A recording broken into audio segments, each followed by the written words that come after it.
નમસ્કાર મિત્રો, તો આપણે કાલે જે બીજા તળાવ બાકી હતા એની માહિતી જોઈ લઈએ. તો આ બાજુ નામ છે અને આ બાજુ કયા જિલ્લામાં આવ્યું છે તમને આપેલું છે. તો આપણો ચેનલમાં નવા હોય તો મારા ચેનલને લાઈક કરો, શેર કરો, સબસ્ક્રાઈબ કરો, ફેસબુક પેજને ફોલો કરો. તો શરૂઆત કરીએ આપણે.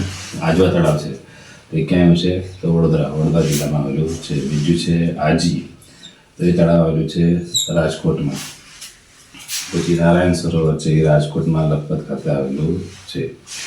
બિંદુ સરોવર છે એ ક્યાં આવેલું છે? પાટણ, સિદ્ધપુર. નળ સરોવર અમદાવાદ જિલ્લામાં આવેલું છે. સુદર્શન સરોવર જુનાગઢમાં આવેલું છે.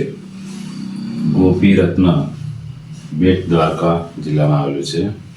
પછી સુરસાગર તળાવ એ પણ આપણે વડોદરા જિલ્લામાં આવેલું છે. તો આવી જ માહિતી જોવા માટે અમારી ચેનલ લાઈક કરો, શેર કરો, સબસ્ક્રાઈબ કરો. Thank you.